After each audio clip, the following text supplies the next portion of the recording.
Meu boa tarde aí para todos e todas. Hoje nós temos aí a linguagem erudita dentro da erudiciologia. Esse aqui é um verbete que a gente pode dedicar ao William e à equipe. E eu estou vendo, parece que ele não está aí, né? Não chegou, né? Agora, a linguagem erudita é um meio sistemático de comunicar ideias avançadas, construtos evoluídos ou sentimentos elevados, por meio de signos convencionais, gráficos, sonoros ou gestuais. Agora, a linguagem semi-erudita, a erudição minuciosa, o eruditismo, a inevitabilidade da erudição em função da evoluciologia, a permuta compulsória do hermetismo pelo abertismo consciencial, o registro erudito da linguagem, a polimatia, o cultismo, o culteranismo, o coloquialismo como dissertação técnica, as metáforas, as perífrases, os afixos, os jargões, os analogismos, o latinismo, o helenismo, a utilização contínua de neologismos técnicos, o enciclopedismo, a transdisciplinaridade, a multidisciplinaridade, os centros de excelência em consciencialidade, a cognops, a civilizaciologia, a pansofia, a tudologia, a União Internacional dos Escritores da Conscienciologia, a hermenêutica evolutiva, a exegese cosmovisiológica, a holofilosofia. Eu li tudo aí que nós estamos falando na fatologia. Agora, tem uma série de logias, para vocês terem uma ideia, só o detalhinho tem 23 logias.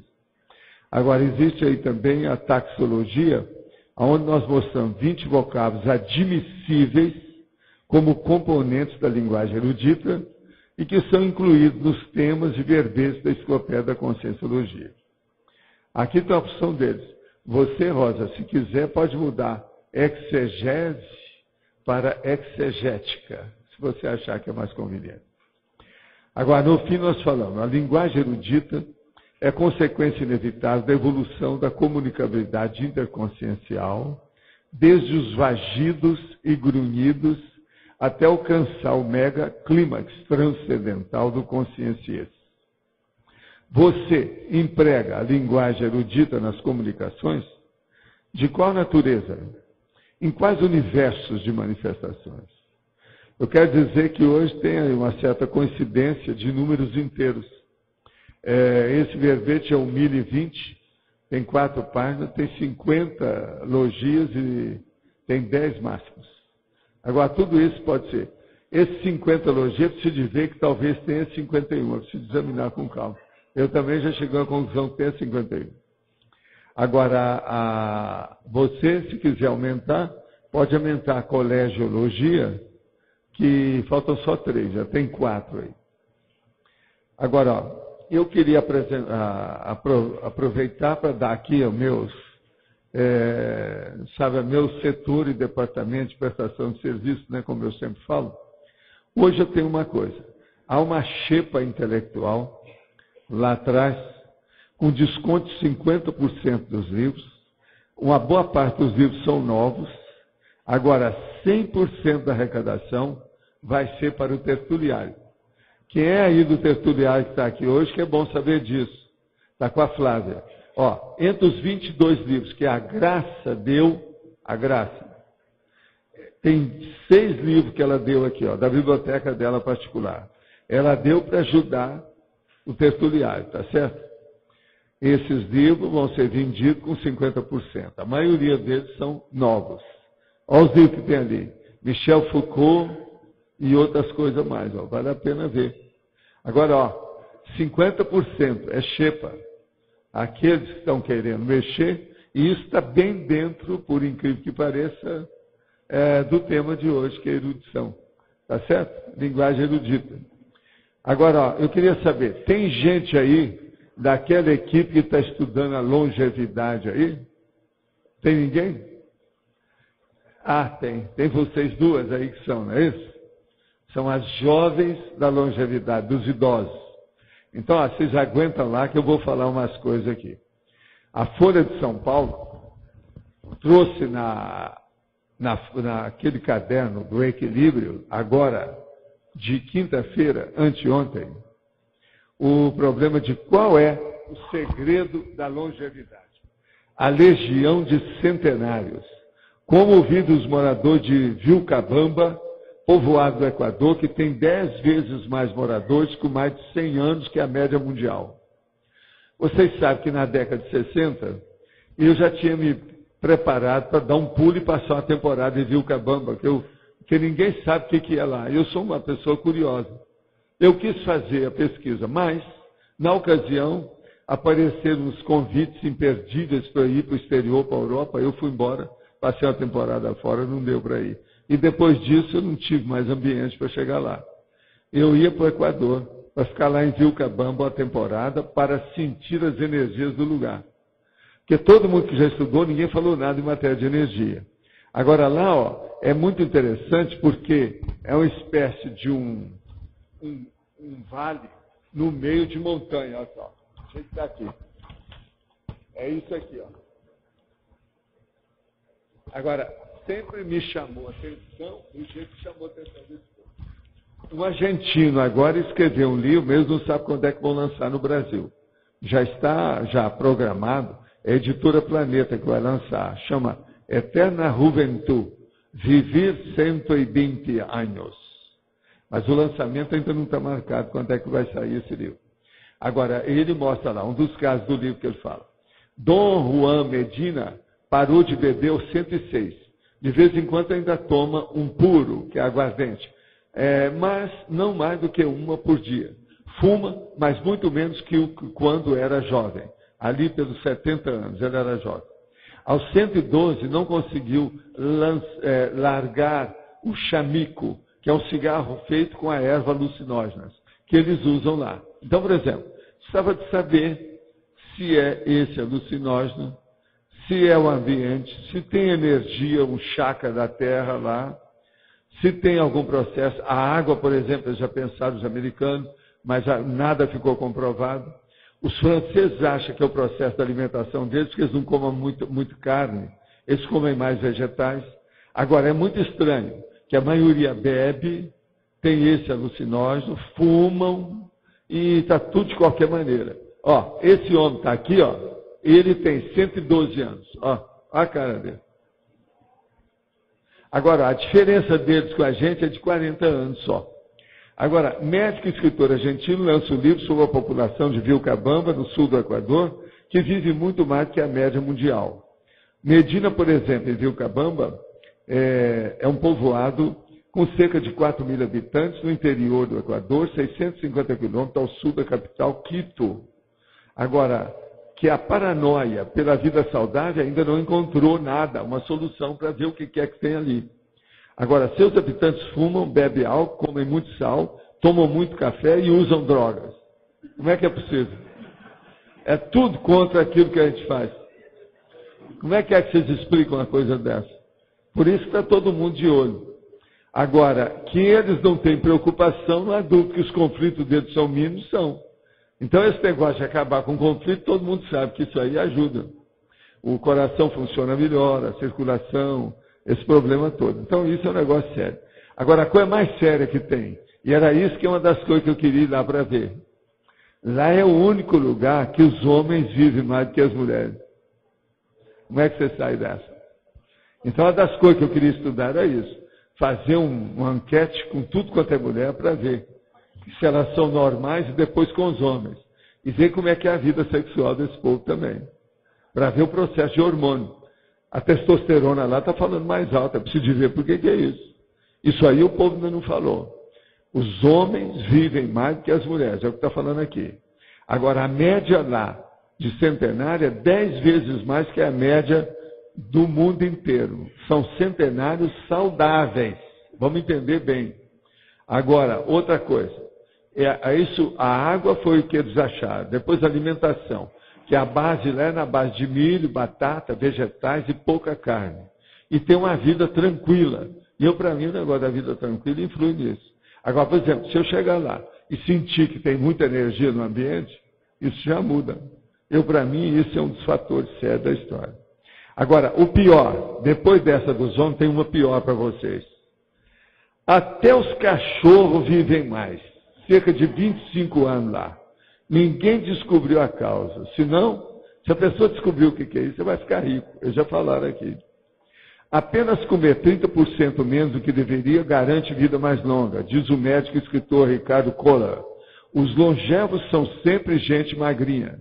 De modo, todos os gordões que tiverem por aí, se preparem já comendo o caixão para encaminhar a situação para a Avenida da Saudade. Que a maioria do povo, isso eu já sei, isso é internacional. Quem sobrevive muito tempo é tudo mais magro.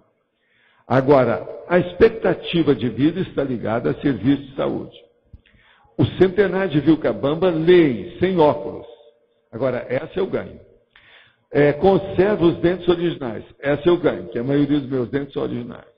E tem vida sexual ativa. Essa também eu ganho. Eu estou com 76 anos.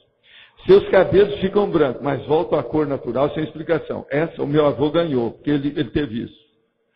Ele viveu mais tempo, chegou lá pelos 90, mais do que isso, e os cabelos dele depois começaram a voltar na mesma cor que era. Não foi totalmente preto, mas ficou entre vermelho e preto, assim.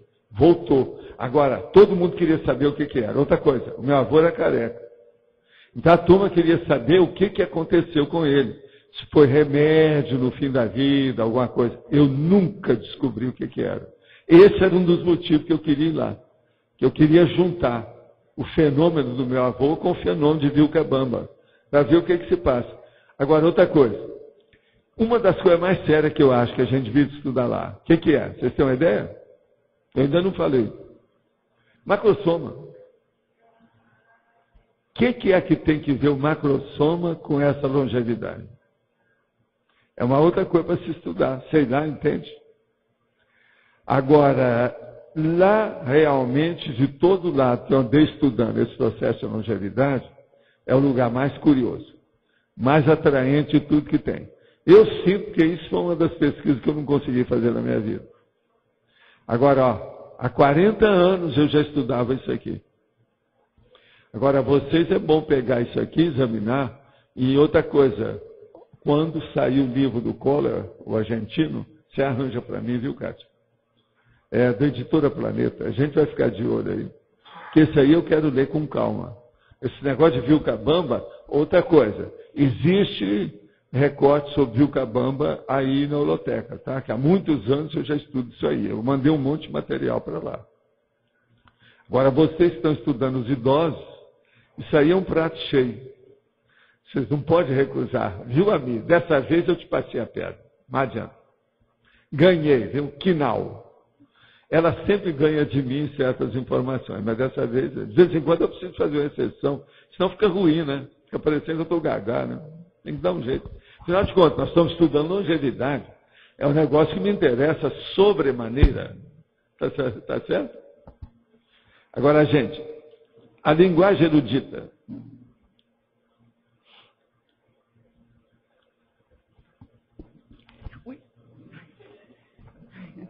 Tem que levar um choque primeiro. Nós fizemos um comitê, eu, a Adriana e a Fátima, e vimos que tem 11 máximos e 52 logias. O que é que você descobriu mais do que eu? A não ser que... Me fala os máximos aí que eu não entendi. Qual não, a gente quer tirar uma dúvida primeiro. Eu fiz isso aqui rapidinho, olha que eu cheguei. A culturologia a gente está considerando o máximo. O quê? Culturologia. A culturologia? Vê se pode considerar um máximo. Foi essa que eu não contei. Mas realmente, pode considerar um máximo. Eu já fiz máximo, sim. Então tá. Nós já tivemos verbetes com a culturologia máxima. E são 52. Então são 11. São 51.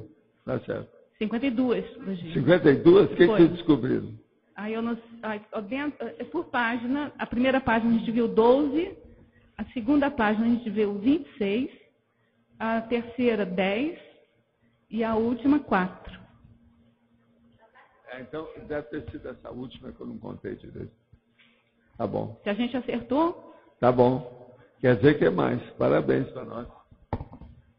Eu confio em vocês para nós aumentarmos esses dados. Agora, o número é 1020 mesmo. Esse aí não dá para vocês mudarem, não. Tá certo? É o número dele. Eu estou com muito mais do que isso, tá? Eu estou com 1135, 136. Boa tarde. Sim, boa tarde. Professor, e a questão da atmosfera? A gente sabe que em alguns lugares, por exemplo, Pois o ozônio é muito maior do que em Uma das outros. desconfianças é o negócio Então, por da exemplo, atmosfera. quando meus pais estiveram um pouco mais doentes, eu queria levá-los para algumas regiões onde que o mas não é ozônio isso. era mais Escuta, evidente. antigamente eles achavam que a pessoa mudar de ares melhorava, antes da medicina desenvolver.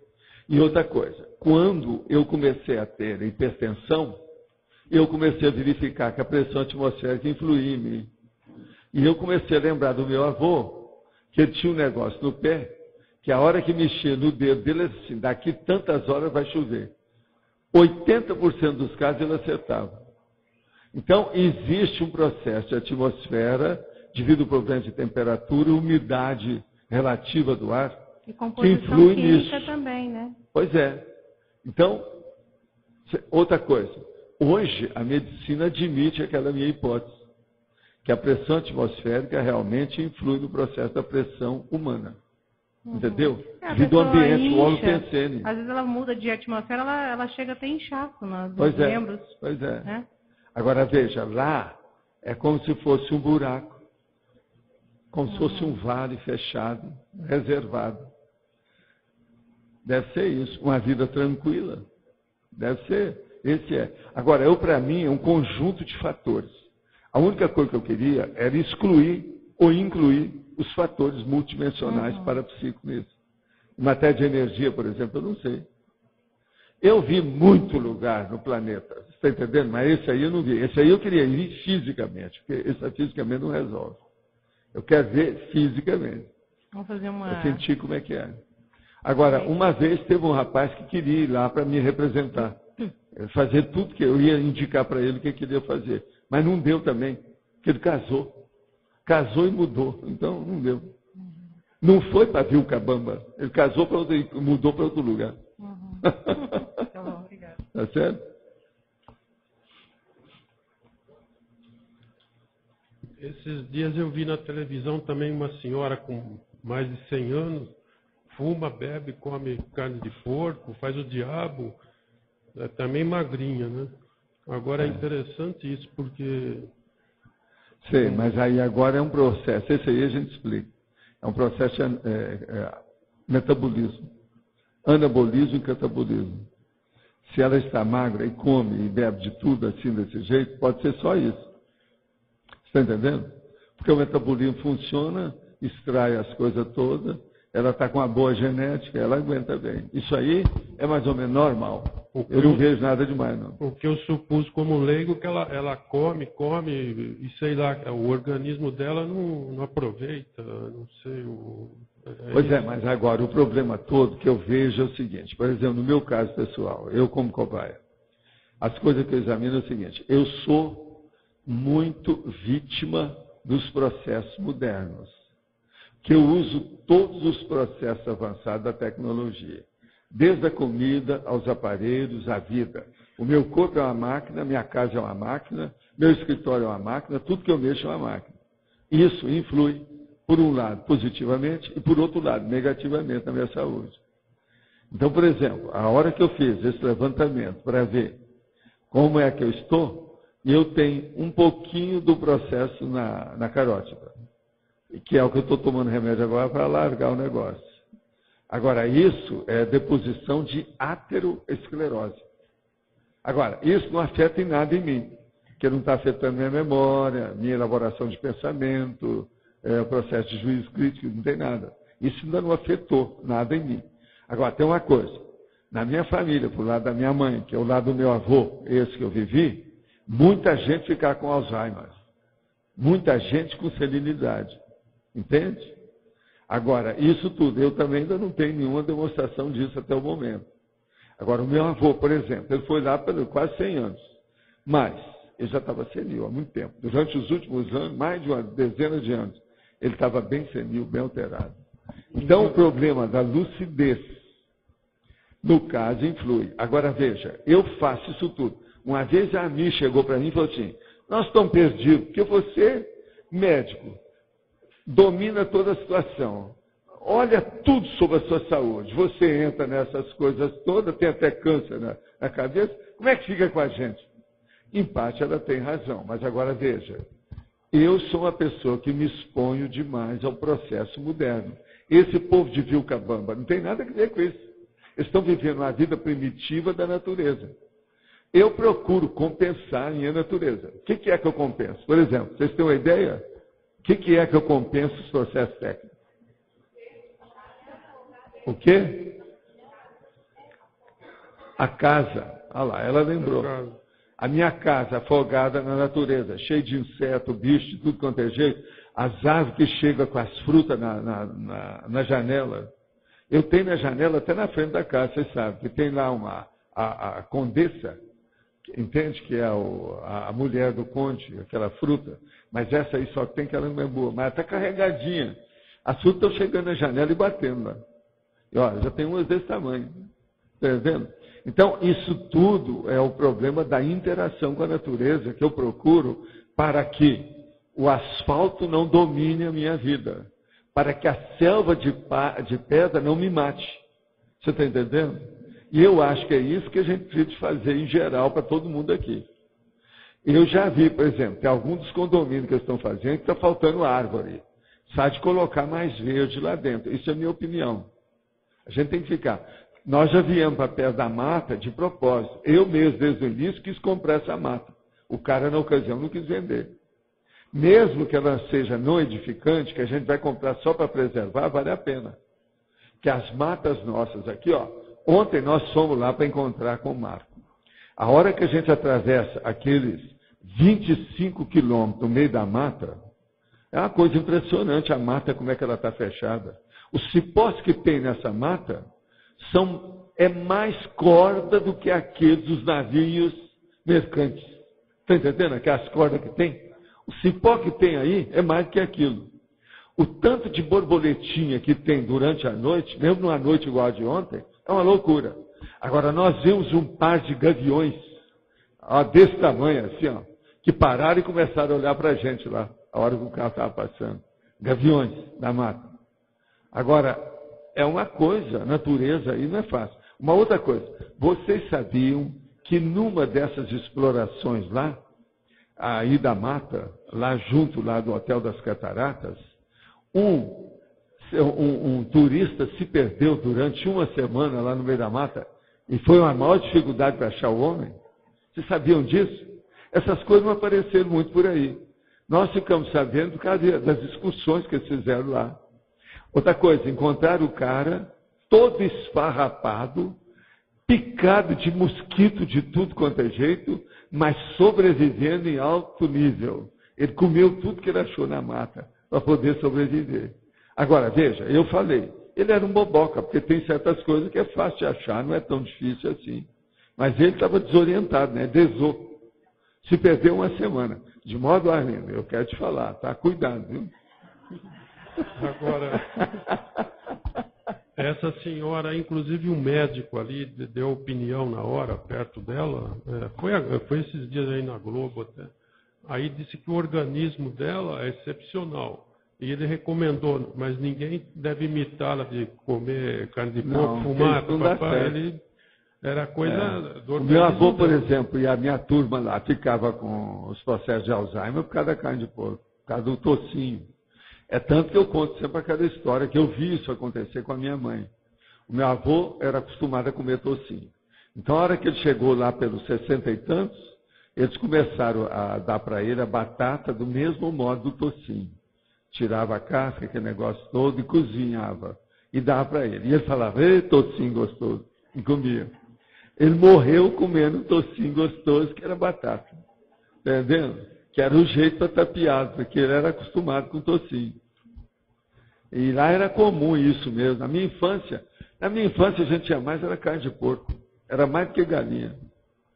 Agora você citou a questão do esse pessoal lá do Equador pode ser macrosoma e influenciar? Não, eu não sei nada. Mas são as hipóteses que eu levanto. Pode aqui, ser. A energia, macrosoma, o chakra da Terra, por que não? Tudo isso, só esses três são parapsíquicos. A gente tem que examinar isso.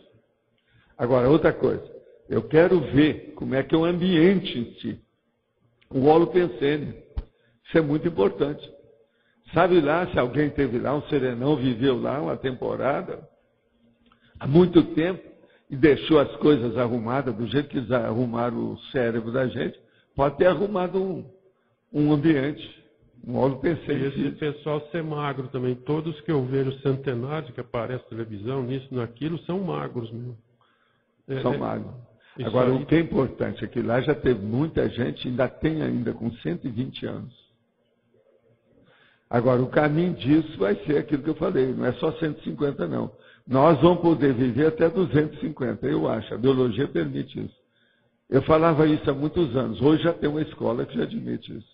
E você falou 250. do hormônio... 150 muita gente admitiu há muito tempo. O hormônio também influencia, né? Eu acho que o hormônio é uma coisa muito séria, porque o hormônio, ele cria ou envia, quer dizer, ele mata. Por isso que mexer com esse negócio de tireoide é preciso ter muito cuidado. Qualquer coisa de reposição hormonal na menopausa da mulher é preciso ter muito cuidado. Tudo que diz respeito ao hormônio é problemático. Eu sempre achei isso. E hoje ainda não tem uma saída para isso. A gente tem que ponderar isso aí.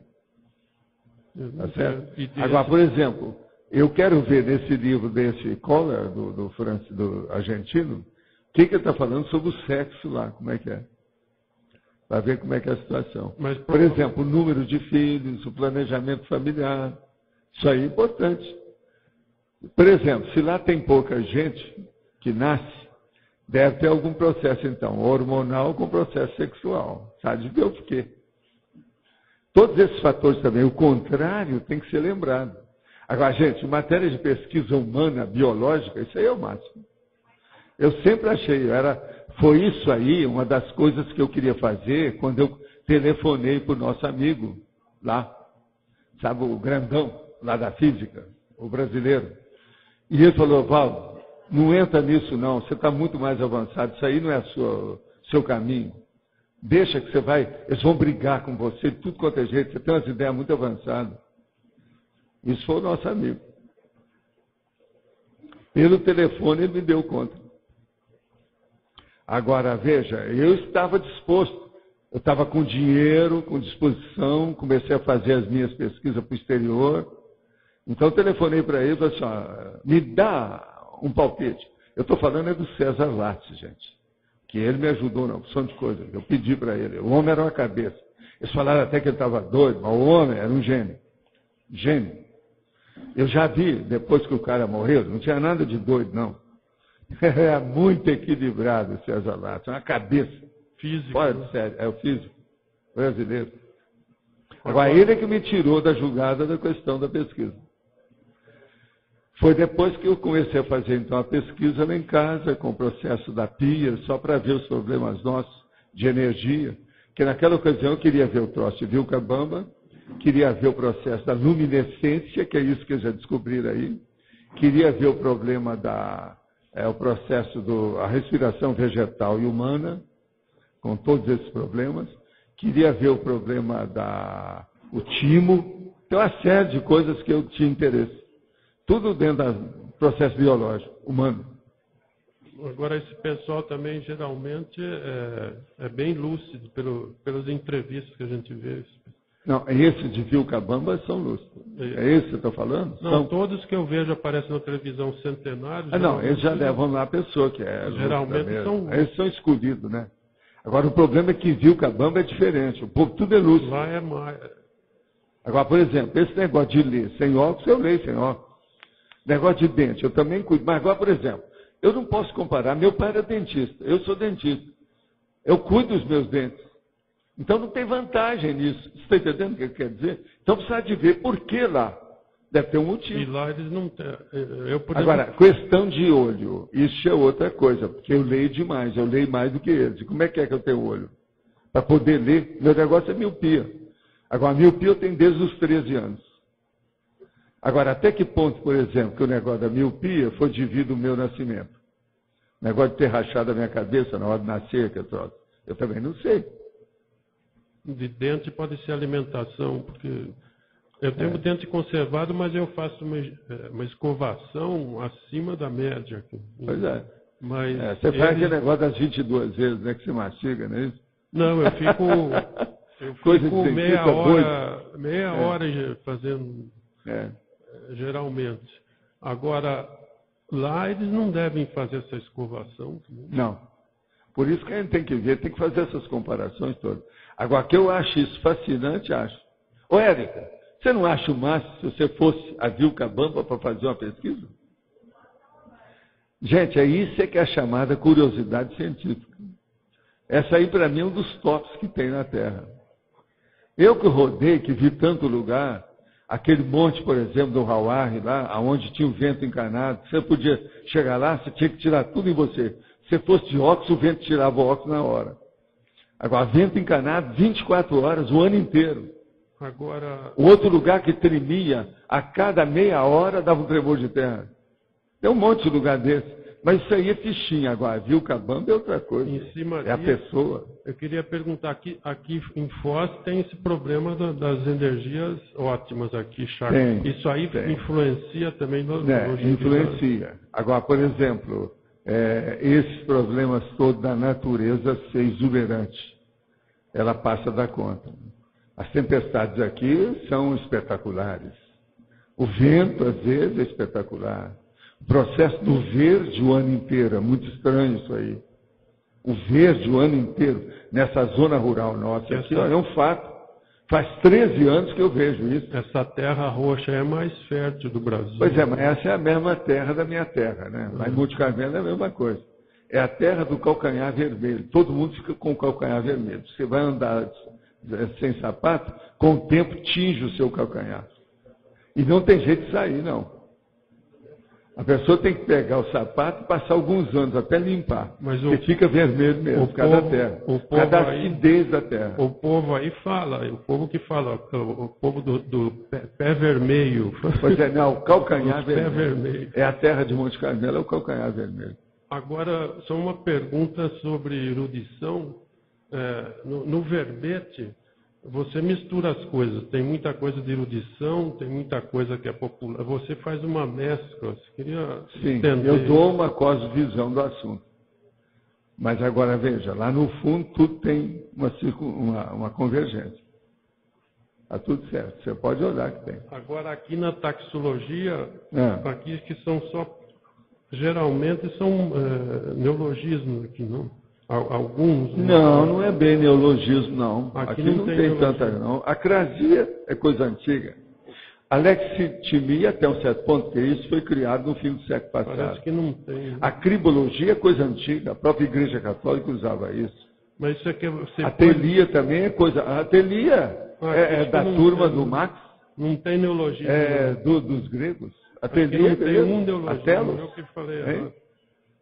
Agora, etologia também é coisa grega. Mas são todas frases, palavras eruditas. Energima é coisa muito antiga. Mas você deu como exemplo de palavras eruditas aqui. Tudo.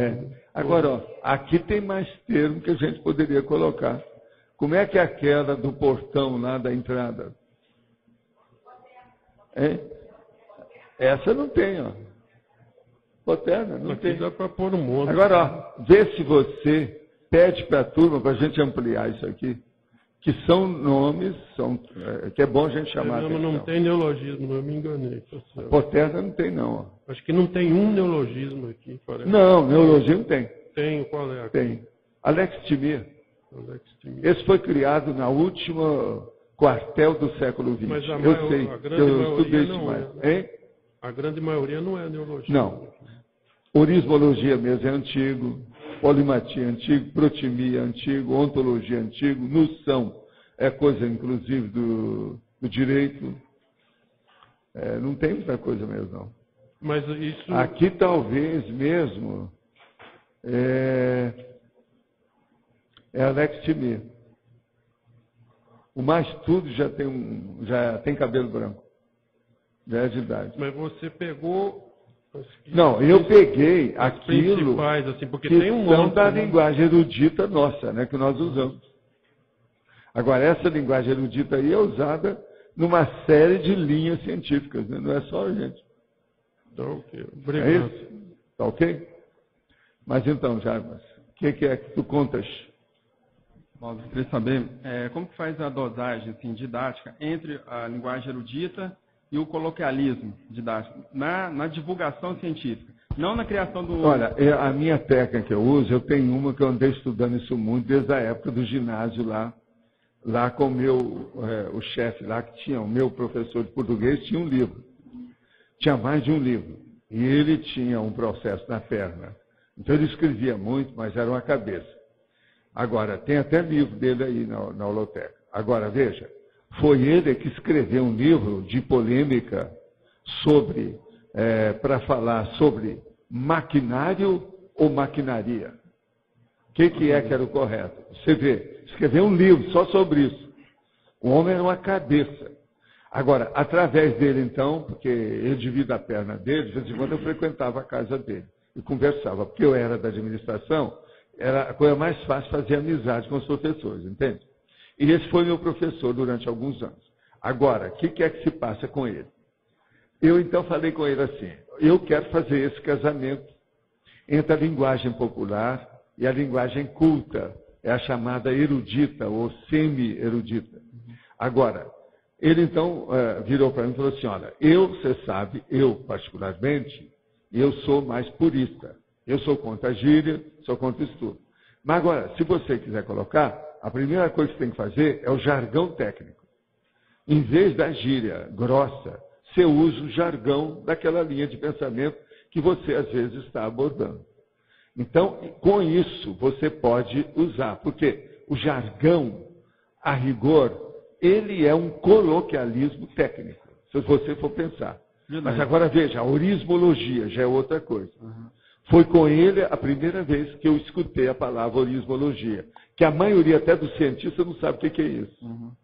Quer dizer, a orismologia, a meu ver aqui, é um dos ápices do processo de erudição e polimatia que nós usamos. Que a maioria das pessoas nunca ouviram falar nisso.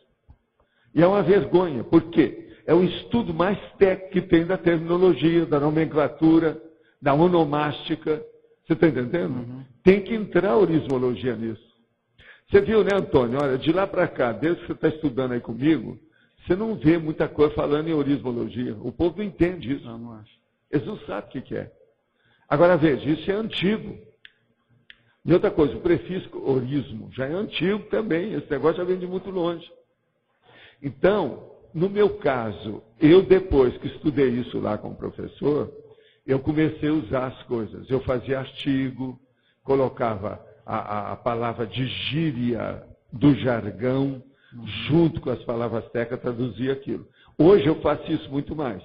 Eu ponho a gíria mesmo, ponho o jargão, ponho a orismologia, ponho a nomenclatura, ponho a terminologia. Entende? O ideal, então, A nomenclatura é a hora que você usa uma série de termos da terminologia, mas eles têm sequência e parentesco uns com os outros. Então eles criam uma reação em cadeia das mesmas ideias. É como se fosse uma literação feita por afixo, sufixo, prefixo. Uma literação, entendeu? É o máximo. Então, é isso que eu faço. Agora, você querendo observar, veja bem como é que eu faço certos tipos de numerologia. Você vai ver, então, esse jogo do processo. Você sabe que eu tenho mania do problema de comunicação detalhista. E eu já levei isso ao máximo que eu posso. A minha vida inteira, já era menino, era assim. Eu li o Tico-Tico já com essa ideia. Outra coisa, você há de ver, eram as cartas as que eu fazia com 5, 6 anos, que a dona Aristina, a minha mãe, observava e não podia corrigir, porque estava perfeito. Por isso que ela me chamou, que eu era um epistológrafo. Agora, o que se passa? Quem fazia os pedidos de reembolso postal era eu. Eu fazia para um monte de amigos meus, inclusive para minha mãe e para mim. Porque naquela ocasião, o que havia mais, era tudo na base de carta. Você tinha que fazer uma carta pedindo pelo reembolso postal. Você já viu falar o que é reembolso postal? Agora, o meu reembolso, os pedidos que eram, eu fazia fórmulas que eram inatacáveis. Não tinha jeito. Não precisava de retificar nada. Então ela me chamou, você é um epistológrafo. Vamos poder dar um exemplo de jargão técnico da Conscienciologia? Nós temos uma série deles, né? O Antônio mesmo já mexe com essas coisas há muito tempo, tem uma série deles. Mas, por exemplo, o próprio tenepsista, com tudo que diz respeito disso. ofiexista. Já entendi. Isso é jargão muito sério. Agora, só pensene, todos esses que nós usamos, não tem uma porção aí? Só dentro da pensenologia tem uma série deles. Eu, atualmente, eu estou distribuindo os tipos de pensenes e pensenidade nesses aqui. Esse aqui não tem muito, não. Está só ortopensenes e cognopensenes. Mas eu, às vezes, estou pondo até 6 Então, para clarear. O ideal é colocar o jargão técnico e depois destrinchar esse jargão. Destrinchar, você traduzir aquilo, porque assim você atinge aquela pessoa que está chegando agora e atinge o veterano que já conhece tudo, que já está culto Faz a listagem sobre horizontal. a conscienciologia. Faz uma listagem horizontal. Com isso você atende entende, a galera inteira. Mas nunca deixar de usar o técnico. Nunca deixar e nunca abrir mão disso. E outra coisa, nunca se impressionar se o povo não for te entender. Se você traduziu, eles não vão entender porque tem preguiça de ler. Porque se for ler, eles acabam entendendo. Por exemplo, tem gente que às vezes fazem crítica às minhas definições, mas eles não leram tudo. Então o cara cobra de uma definição que ele viu que está faltando alguma coisa, mas é que aquela outra coisa, eu já tenho outra definição para ela, no outro sentido. A minha ampliação é maior do que aquilo que ele pediu, mas ele não leu tudo. Então, é perigoso fazer uma crítica sobre as definições que eu faço. É bom examinar tudo que tem. Agora, vocês, todos interessados, vão poder fazer isso dentro de uma semana, devido ao DVD que vai ser lançado com os 1000 verbetes. É só colocar o Find para encontrar e procurar as palavras que tem, vocês vão ver tudo. Vocês vão ver, por exemplo, as centenas, e às vezes já tem milhares de repetições de termos. Isso tudo é feito de caso pensado. Não adianta vir que não tem, que eu já estou fazendo isso tudo de caso pensado. É a batopensenidade cosmoética evolutiva.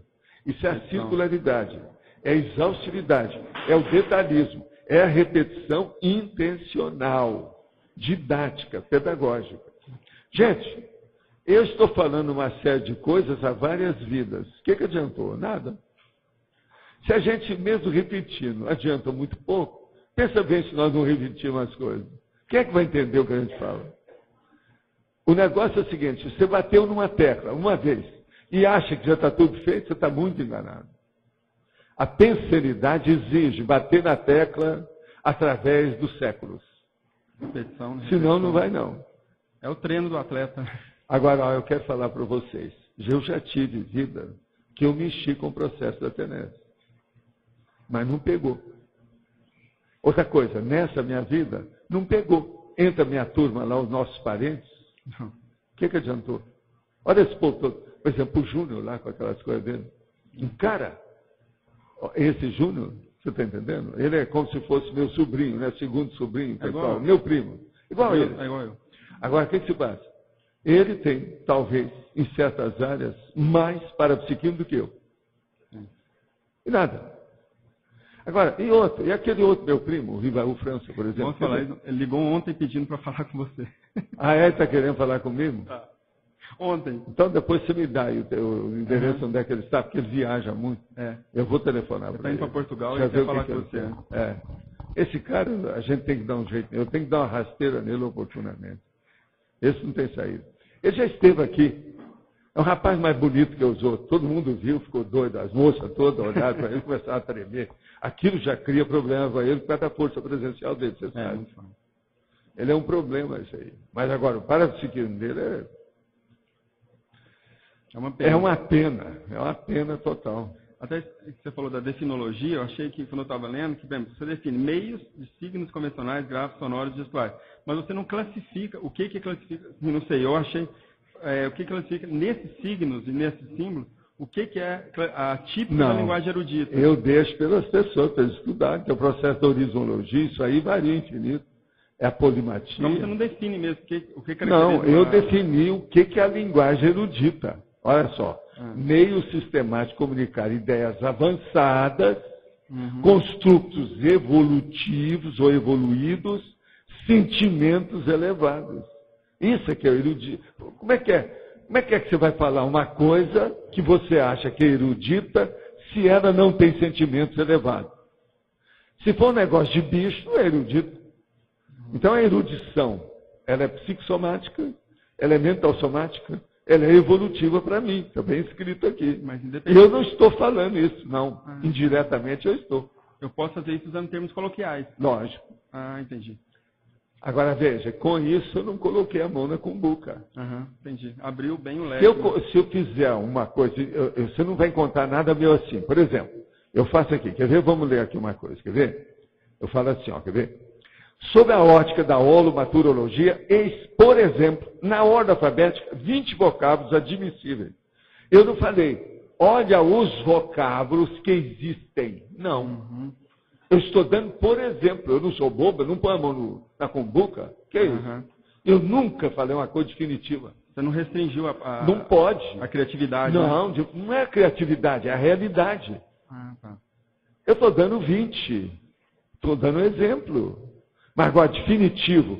Eu nunca cheguei aqui e falei assim, ó, esse verbete é definitivo. Não existe isso.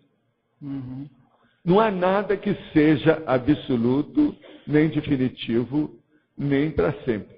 Não há conclusão Não, realmente final. Lembra daquele negócio? Conclusão final não existe. Eu já expus isso aqui várias vezes. Na Agora, dialética, veja, né? vê se tem lógica o que eu estou falando. É falta de dialética nisso. Né? A dialética é o negócio. Agora, o dialogismo. Hoje em dia eu estou vendo que a turma que estuda muito aí é o dialogismo. Você sabe que eu andei recebendo aí de umas amigas minhas que são doutoras em português. Elas mandaram 2 livros para mim. Escrever junto com outras. Estudo da universidade. Foi feito agora em Curitiba. Tem um delas, um dos livros, que eu vou trazer aqui uma hora. Que vale a pena ver a linguagem dela.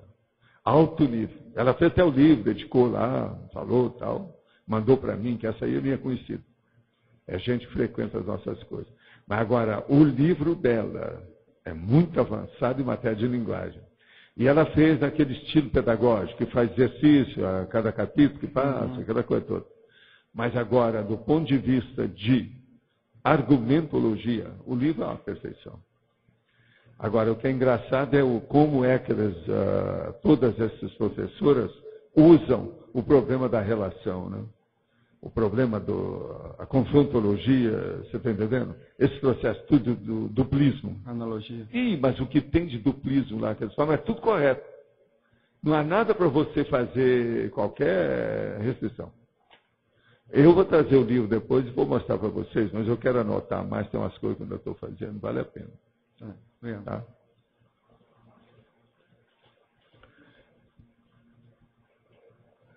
Eu vou chegar lá. Ela está me avisando que já tem só 17 perguntas de Tertuliano para ser respondida. Ela está afobada. Você quer água? O que nós vamos fazer? Vamos em frente. Agora, ó, uma hora você junta o total, coloca aí nos machos de vocês, quantas pessoas vêm aqui junto com o total de perguntas de fora. Pois é, mas olha o total. Está entendendo? Isso aí eu quero saber, porque uma boa parte desses dias aí eu estou achando que passa de 30 o total que eu estou respondendo. 30 em 2 horas, com toda a exposição que eu faço, já é um bom nível. Que era isso que eu queria alcançar no início, quando eu falei lá. Com 2 horas. Agora, vocês já viram que eu, às vezes, sou muito apressadinho mesmo em certas respostas, para não perder tempo, porque senão não dá para fazer as outras. É o que eu procuro expor aqui, porque eu não vejo outro jeito. Se um dia vocês verem aí, ô Rosa, você lá, o Adriana, a Kátia, se vê que eu estou muito apressado, fala para mim, ó, menos, do jeito que ela fala, ó. Mas fala lá, Alexandre, você manda. Boa tarde, professor. Aqui na página 13, na neossinapsologia, né, que o senhor fala o estímulo técnico, o estimulador das neossinapses do leitor ou leitora. Eu queria que o senhor fizesse uma correlação, se possível, né, desse tema com a questão das parasinapses, a paracerebrologia, em relação à paragenética. O caso todo é o seguinte, não adianta fazer, Alexandre, só com esse tema, não. Olha o meu estilo, a estilística que nós usamos na Enciclopédia da Conscienciologia. Certo. Ela foi feita para criar neossinapses. Observe. Agora, por quê? Porque nós falamos demais multidimensionalidade, extrafisicalidade, parapsiquismo e colocamos os nomes dos bois. Nome na fenomenologia explicitamos o conteúdo dos fenômenos e explicitamos também a nomenclatura disso. Isso aí, na hora que a pessoa começa a fazer as relações, as inter-relações que eu estava falando aqui um dia dele, ela começa então a mexer no processo mnemônico. Aquilo puxa o fio da meada. Então isso é a paragenética. Agora veja, isso é que é o congênito lá, nosso, da medicina, congênito, que é o inato. Certo. Então isso dá um refluxo. Eu procuro ajudar esse refluxo pensando dentro da cabeça da pessoa, não só os dicionários cerebrais, mas o modo de articulação da formação da ideia, que é o processo da pensanização. Então, esse estilo aqui é para isso. Agora, por exemplo, o negócio de bater na tecla é justamente baseado nisso. Uma outra coisa, essa repetição que eu faço das logias, essas sessões aqui, ó, eu estou usando 70. Esse aqui de hoje tem, do jeito que nós vimos, 52 logias. Isso aí, agora, se uma pessoa ela começar a estudar uma semana esse material que já tem dos verbetes, no estilo que eles estão, e ela começar a compreender 50% disso, ela vai ter ideias extras por si mesma através do processo da retrocognição. Isso vai ser inevitável. Olha a lógica disso. Sim. Agora, eu penso assim, professor, se a gente for para anatomizar, por exemplo, a aula-memória, é uma coisa que eu tenho pensado muito nessa teoria e hipótese, né? Existem registros, por exemplo, que podem ser registros mental-somáticos, paragênicos mental-somáticos, e registros paragênicos psicossomáticos. Sim. Como o senhor mesmo falou agora há pouco, que a erudição... Para o povão, o homem da rua, o que tem mais é o somático puro. Somático. Sim. Você tem que partir disso. Então, a pessoa que chegou aqui, se ela teve uma infância difícil, ela vai ter muito somático puro em cima dela. Entende? E, em segundo lugar, ela vai ter o psicossomático também muito forte. Então, o mental somático vai ficar pequeno. Outra coisa, se ela nasceu na zona rural e trabalhou como operário, ela é mais braçal ou pernal, como eu chamo. O problema intelectual, que é o cortical, vai demorar. Que esse povo de Vilcabamba é tudo pernal ou braçal. Eles são pouco intelectuais. Por isso que eles não têm preocupação, não há conflito. Que o processo todo do conflito é a pessoa que pensa mais. É o problema da erudição, é o processo da intelectualidade. Está entendendo? Esse é muito mais. Que a pessoa começa a fazer perquirição, que é a conscienciometria lá da Flávia, com a situação cônscia, etc. A cônscia. Mas, por exemplo, na história da erudição propriamente dita, né? A gente sabe que tem cientistas, por exemplo, como Pasteur mesmo, foi um cientista que estudou muito, pesquisou muito, né? E ele era um temperamento difícil. Dificílimo, E aí eu percebo, quando eu leio a biografia do Pasteur, o seguinte, que ele tem uma matriz epistemológica, até de erudição, uma certa erudição, dentro de uma área específica, né? E que é uma coisa muito fechada, uma coisa muito obtusa, né? Muito obscura às vezes. E aí eu pergunto ao senhor, isso é uma matriz epistemológica. Essa matriz que está registrada na paragenética de um cientista convencional como esse, ela no decorrer do processo evolutivo, até como o senhor citou aqui que as palavras evoluem, né? E a palavra eu vejo que é uma síntese do holopensene também da pessoa, isso é um registro paragênico. É um desequilíbrio paragênico que mexe com a parafisiologia do holossoma. Né? Então seria uma parafisiopatologia. Existem uns negócios que a gente tem que estudar. Existe um camarada que estudou em Lambarene, na África, a turma dos Ansenias, da Anseníase, os ancenianos, os leprosos. Esse cara foi muito falado durante muito tempo. Você sabe o nome dele, né? É um cara internacional, teve muitos prêmios. Ele trabalhou com essas coisas todas na África, mas ele também tinha um temperamento muito difícil. Vendo? Igual o caso do Pasteur. Agora, aqui perto de nós, tem um cientista que veio da Europa e que trabalhou no Paraguai. Como é que é o nome dele? Bertone. Esse cara, por exemplo, ele devia ter um temperamento fora de série. Por quê? Ele mesmo fazia as prensas para imprimir os artigos dele para mandar para as revistas. Isso é uma coisa absurda. Eu vi o material dele. Quando eu vim para cá, ainda tinha o material dele todo lá no Paraguai. Nós fomos lá, eu fui lá, examinei, fiz pesquisa, vi de perto, examinei as coisas todas. Foi aí que eles começaram a fazer mais. A gente incentivou para fazer hoje essas expedições, esse negócio todo de turismo que tem para ir lá ver o caso do Bertone. Mas até hoje eles pegaram o material que estava aí e levaram para Assunção. Mas muita coisa aí eles não fizeram nada. Lá devia de ter uma base dele, não foi feita. Agora veja, esse homem, ele tinha uma erudição dentro das coisas que ele fazia de fechar o comércio. E a paciência dele? Uma loucura no meio dessa bicharia toda, dos mosquitos aí. Então, que força que esse cara não tem, entende? Então, são coisas que nós temos que estudar dentro do seu processo da paragenética. A paragenética do Bertone deve ser uma coisa, é um absurdo para ver o que esse homem fez, sozinho, no meio do mato. Como é que fica? Entende? Tem muito mérito nisso aí. Certo. Então, precisa saber esse negócio da linguagem, o nível de erudição. Agora, por exemplo, essas pesquisas que estão sendo feitas, por exemplo, aqueles livros do professor Hernani Guimarães, que ele fala sobre o psi-átomo, né? Eu tenho lido muito, tenho pesquisado muito nessa área e tenho visto uma correlação muito importante, por exemplo, das psi-partículas, né?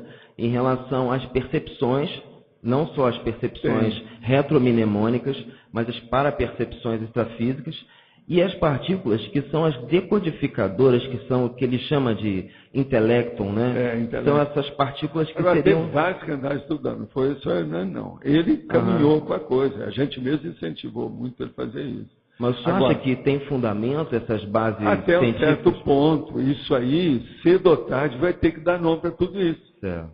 Está entendendo? Isso não tem jeito. Uhum. Mas agora, o problema nosso é que eu, no meu caso, eu falava isso para ele, né, Hernani? Segue por aí. Eu tenho que seguir para ter uma visão panorâmica da coisa, para a gente ver aonde nós vamos. Certo. Agora, ele não, ele já estava lá, igual na ciência convencional, específico, dentro da especialidade. Entende? Agora, o que eu quero é ver a coisa grande. Por exemplo, como é que é? É preciso a gente estudar tudo isso aí e ver também o para-microchip. Como é que fica no macrosoma? Como é que fica na paragenética? Agora, ele dá mesmo, o Hernani já usava aquela orientação, que já vem de muito tempo isso, em outras áreas de trabalho, inclusive de seitas e filosofia, tudo isso. Que é o problema que o elemento, ou corpo, ou fator organizador do corpo humano é o psicossoma, que ele chamava lá de perispírito, né, o negócio. Uhum. Isso é um fato.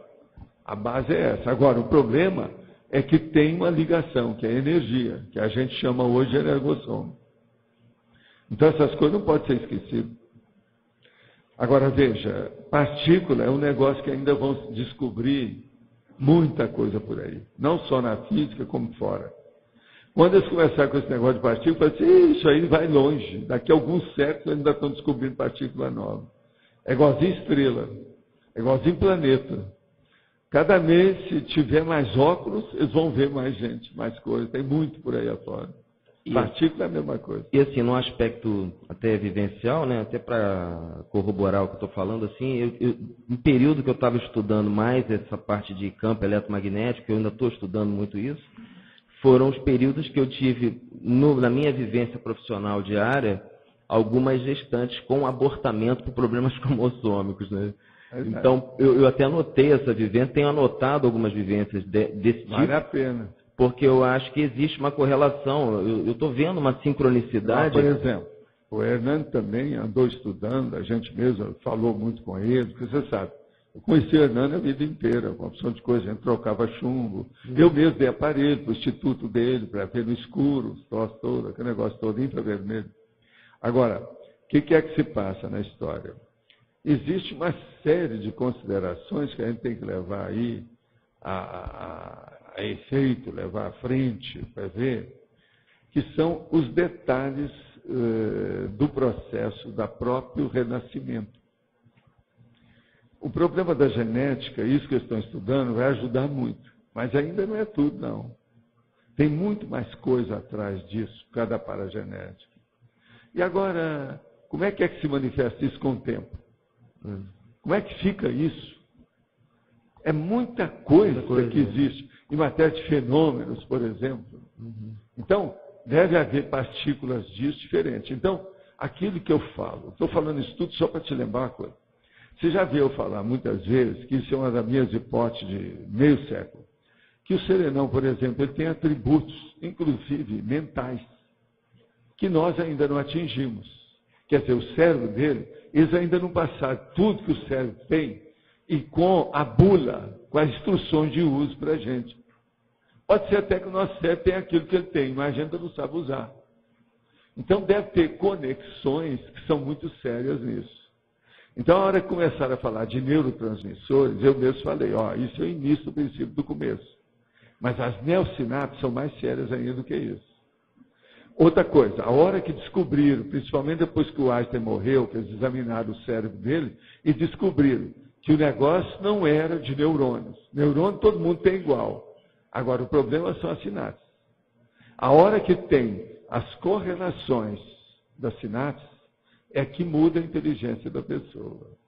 Então, até que ponto que essas partículas, elas estão justamente na neosinapsologia? Interligando, né? Eu já pensei nessa teoria. Essa aí é que é a minha ideia super antiga. Isso aí vem da década de 50. Eu pensei nessa teoria já, professor.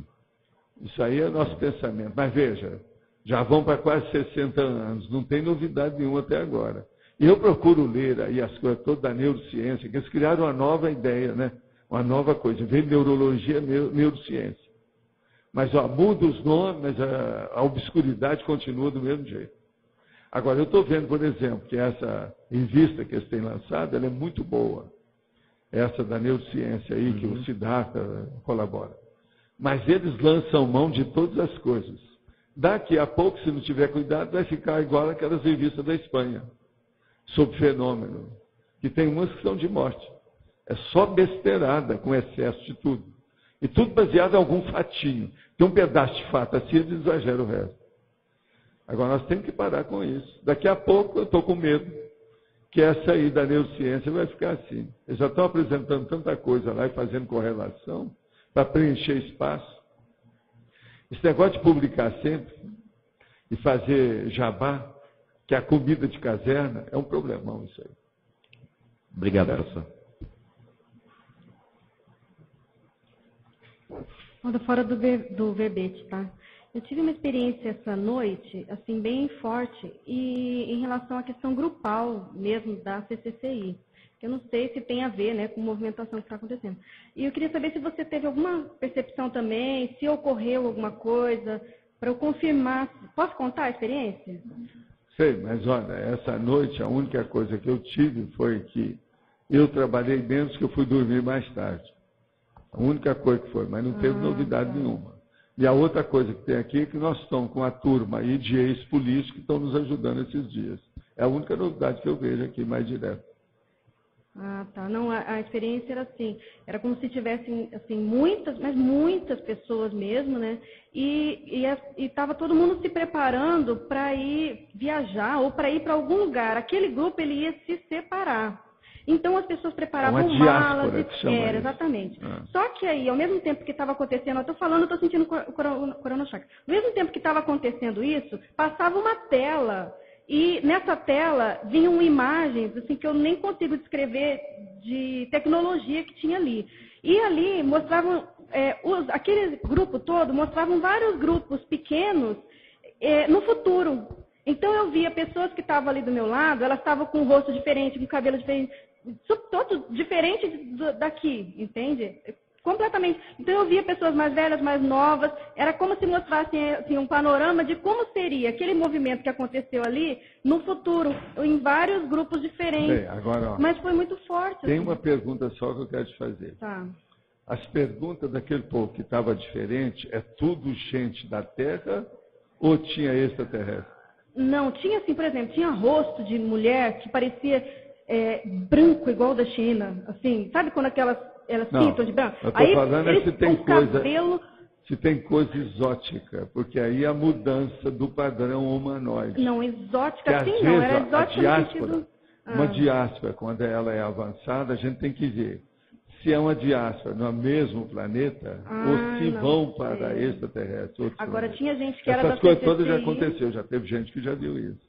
Tinha gente Tem coisa, daqui, parece, inclusive, lá do SET, que fala nisso, lá da Jenny Roberts. tinha gente daqui conhecida, tinha pessoas que eu nunca vi, mas que se eu ver hoje, eu vou reconhecer a pessoa.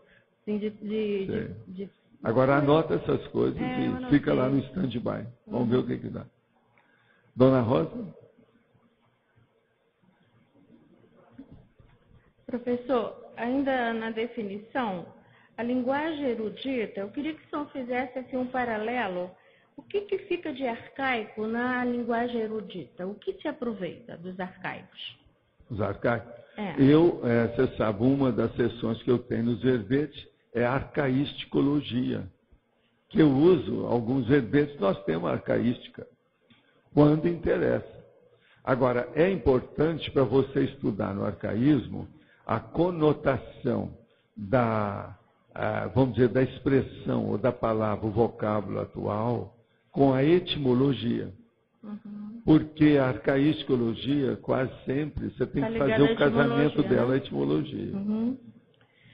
Bom, agora, do ponto de vista da historiografia, a gente tem que estudar isso, senão não está certo. Porque tem toda uma história da origem. Tem. Então, eu queria ver o seguinte, quando o senhor define aqui na definologia, o senhor coloca signos convencionais, gráficos sonoros ou gestuais. Eu queria também ver o que tem a ver com a linguagem criptada.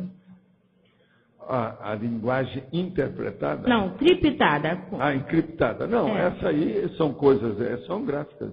Fica. A criptografia nada mais é do que um gráfico. Mas isso fica registrado na paragenética? Às vezes fica. Mas já não sabe como é que é. Aquilo que o Alexandre está perguntando, eu não sei. Quando o senhor fala na técnica... O número de linguagem, o tipo de linguagem varia infinito. Para mim, ainda existem muitos outros tipos de linguagem que nós ainda não definimos, nem localizamos, nem identificamos.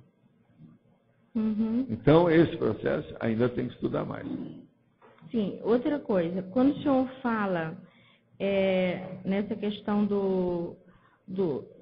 que o senhor, uma vez o senhor me respondeu, a necessidade de todo o indivíduo, toda a consciência, conhecer bem a linguagem erudita e principalmente a arcaica, né? Que quando se vai fazer assistência em comunex mais atrasadas, ou atrasadas que ficam bem cada assim, parte histórica. Primitivas, né? Que a comunicação só vai ser feita através desse tipo de linguagem. Através daquilo é preciso você entender. Agora veja, se uma pessoa não viveu aquela época e ela não tem boa rememoração, está danado o problema. Porque isso vai perturbar a telepatia da pessoa. Uma telepatia avançada consegue superar o idioma nativo. Uma telepatia grossa, rudimentar, não consegue. Então, isso aí é sério. Esse é o motivo, por exemplo, que existe consciência que não consegue telepatizar nada. Como também existe consciência que não consegue volitar de modo algum. Isso tudo nós temos que considerar. Então, quando o senhor define aqui linguagem erudita, ela é um composto, né? De todas as linguagens que foram trabalhadas. Esse que eu estou falando aqui é a simbologia, o processo dos símbolos também. Está aí dentro. Porque os signos estão também incluídos convencionais, gráficos, sonoros ou gestuais. Quer dizer, entra tudo quanto é linguagem básica aí. Pois é, então quando se chega a, por exemplo, quando o senhor define aqui na sinonimologia a linguagem concessiológica, ela faz um apanhado de tudo. Não é? Linguagem então, culta, ela não despreza técnica, nada. Científica, conscienciológica, erudita. Agora, a estilística, a estilologia erudita, a estilística científica, a estilologia científica, a estilística técnica, a corrente erudita, a via culta, via. Via é uma coisa que a universidade gosta de usar, via. Via culta, via erudita, via técnica. Eles gostam muito disso. Agora, a linguagem jurídica e a linguagem médica Essas são das mais expressivas que tem dentro dos profissionais liberais. Eles usam bastante, né, eruditos. A linguagem, por exemplo, é jurídica, é muito séria. Professor, quando o senhor, na nossa reunião ontem, nos colocou a questão da técnica da circularidade, da observação daquela... o senhor falou assim, evolucim, inverte, os inversores e a reaprendência e depois vocês. Sim. Aí vamos trazer isso para cá em relação, fazer um paralelo em relação à linguagem erudita. Por exemplo, a Consim, que dê soma, se ela trabalhar bem todos esses vocábulos, digamos assim, ela já tivesse uma linguagem conscienciológica, seria um composto, um misto de todas as linguagens, desde da mais arcaica até os dias de hoje. Sim. Ela, no caso, vai vir como uma criança, trazendo uma linguagem bem mais ampliada. Vai, mas não é só isso. Ela vai alcançar aquilo que a gente pretende, que é o processo da maturidade precoce. Ela vai ter, então, uma lucidez precoce. Então essa visão de conjunto, ela só ajuda a pessoa. Pensar pequenininho e bitolado, curtinho, acanhado, é burrice. Nós temos que pensar grande. Levar tudo para o atacadismo, para o generalismo, para a cosvisão, para o abrangente, para o panorâmico. Isso é que é o ideal. Então, tudo que nós estivermos trabalhando hoje no geronte, ou seja, na Consim que vai dessomar também, que não precisa ser geronte, vai ajudar nessa circularidade da... Tá. Obrigada, professor. Tá.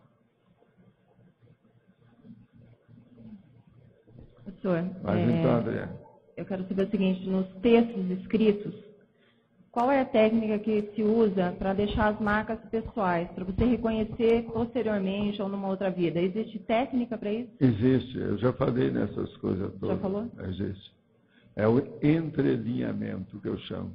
Chama entrelinhamento? Entrelinhamento. Você pega nos 700 experimentos, tem alguma coisinha.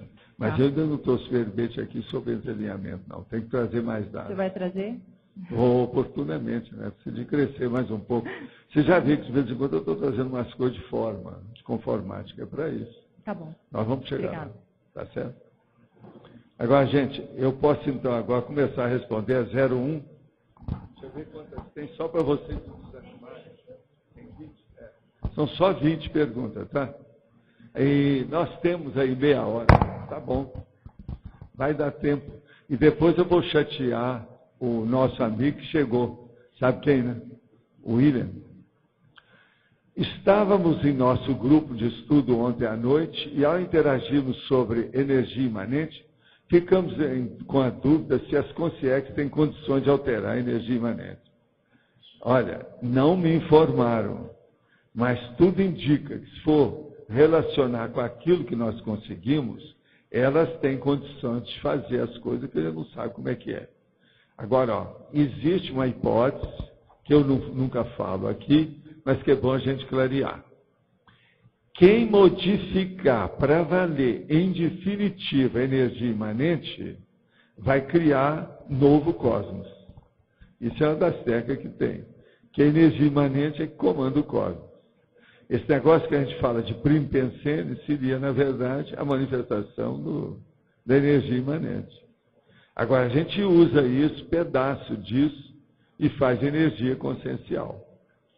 De modo que a consciência livre, eu não sei se ela já está nesse nível de movimentar isso, até fazer uma modificação visceral, estrutural disso. Eu não sei.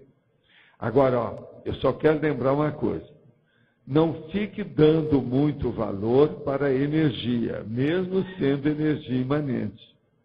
O que manda no cosmos é a consciência, a consciencialidade e a autolucidez. Quer dizer, o que manda mesmo é o autodiscernimento. Energia, mesmo imanente, não tem inteligência. Tá certo, Regina?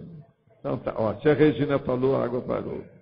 Dentro desse negócio, a situação é essa.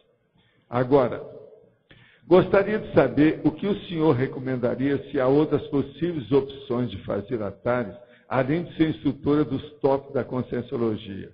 Olha, já estão querendo mudar a situação da TARES. Olha, a TARES tem jeito de mudar, sim. É você criar uma OFIEX. Mas tudo dentro dos padrões que nós já fizemos. Não altere nada, não queira mudar nada. É um monte de gente que já quis colocar com incenso, com cristal. Isso aí é besteira. A pessoa vai arranjar o quê? Muletas que não vão fazer que ela desenvolva. Ela vai ficar estacionária, ela vai regredir. Isso é negativo. Não arranje novas opções para fazer a TARES, principalmente dentro da TENEPS. Porque se você começar a fazer isso, você vai cair nos processos antigos da seita, das bobajadas todas que tem em matéria de emoção e instinto. Pense bem na TENEPS para estudar a TARES. É uma coisa prática, objetiva, palpável e concreta. Por favor, outra pergunta. Gostaria de saber a sua opinião sobre qual é a diferença, se é que há, entre o fenômeno de agênere e uma ectoplasmia. É lógico que tem. Agênere é aquela pessoa que temporariamente ela consegue se tangibilizar fisicamente por si mesma e ela consegue se manifestar fisicamente.